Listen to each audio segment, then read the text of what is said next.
Le mardi 14 octobre 2025, à la sous-préfecture de Songon a eu lieu la cérémonie de lancement du projet de déploiement de 6500 bénévoles pour la paix en Côte d'Ivoire. Cette initiative vise à promouvoir la paix et la cohésion sociale dans le pays en impliquant les jeunes et la communauté locale. Je suis M. Idrissa Koulibaly, le directeur départemental de la promotion de la jeunesse, de l'insertion professionnelle du service civique Abidjan 2. Abidjan 2 couvre les communes de Yopougon et de Songon. Vous savez que nous sommes sortis en 2011 d'une crise post-électorale qui a laissé beaucoup de séquelles. Donc pour prévenir, pour les élections à venir, celles d'octobre 2025, pour prévenir vraiment tout ce qui a pu arriver comme désastre dans le passé, il a été décidé de mettre en place des ambassadeurs de la paix. 6500 jeunes à travers toute la Côte d'Ivoire. Et ce sont ces jeunes gens-là qui sont assez souvent à l'origine des troubles ou bien qui sont manipulés. Ces jeunes gens vont être utilisés maintenant pour être des vecteurs de paix, des vecteurs de cohésion nationale, pour être des alerteurs sur tout ce qui pourrait arriver comme incident. En un mot, ce sont des personnes, des jeunes qu'on va utiliser pour, n'est-ce pas, véhiculer des messages de paix. Qu'est-ce qu'ils font?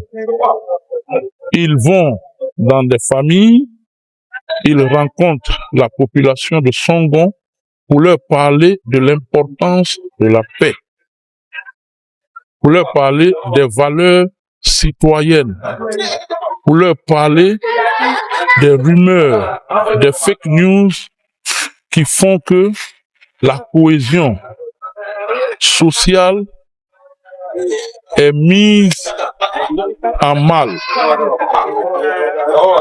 Donc, nous avons décidé, bien sûr, sur instruction de notre haute hiérarchie, de venir ce matin pour l'installation officielle dont le superviseur local est monsieur le sous-préfet de Songon. Les jeunes leaders présents à la cérémonie se sont engagés à soutenir ce projet et à jouer un rôle actif dans la promotion de la paix et de la cohésion sociale. Nous sommes aujourd'hui jeunes, nous sommes leaders de jeunesse et nous sommes témoins contemporains de ce qui s'est passé en 2010 après les élections présidentielles. Et nous, aujourd'hui, en tant que leaders de jeunesse, nous ne souhaiterons pas que ces événements tragiques-là se répètent. J'interpelle la jeunesse à faire de la paix une seconde nature, à être de véritables ambassadeurs de la paix, à motiver nos différents frères et sœurs à cultiver la paix dans leurs différents entourages. Sous le haut parrainage de son autorité, le sous-préfet de Songon, Jean-Marc Seri, a insisté sur l'importance de la non-violence au niveau des jeunes, soulignant que les jeunes ont de bonnes idées pour le développement de la Côte d'Ivoire. Aujourd'hui, comme nous regardons dans le rétroviseur, l'implication des jeunes en politique faisait malheureusement référence au recours à la violence. Ces jeunes gens que j'ai cités, au-delà de l'argument de la force, présentent la force des arguments qui, de ce point de vue-là, fait la promotion de la paix, sans laquelle aucun développement n'est possible.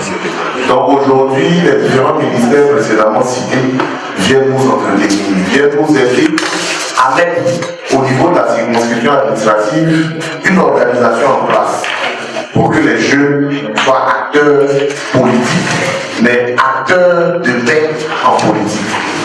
Je voudrais donc me réjouir de l'initiative qui a bien voulu choisir la circonscription administrative de Songon à ce défi et engager l'ensemble des composantes sociales de la jeunesse à s'impliquer. Parce que dans les 10 prochaines années, dans les 15 prochaines années, c'est vous qui serez les leaders au niveau politique. C'est une initiative promoteuse pour la promotion de la paix et la stabilité en Côte d'Ivoire. Nous l'avons lancé depuis le mois d'août et nous étions présents déjà à Songon le 22 août dernier pour la première session de formation. Et là, nous sommes là pour l'installation de la coordination locale. Et en tout cas, tout se déroule très bien. Tout se déroule vraiment bien avec la mobilisation des jeunes bénévoles et puis leur activité sur le terrain. Il est important que les communautés locales soient impliquées dans la mise en œuvre de ce projet pour garantir son succès et sa durabilité. Vive la solidarité, vive la paix en Côte d'Ivoire.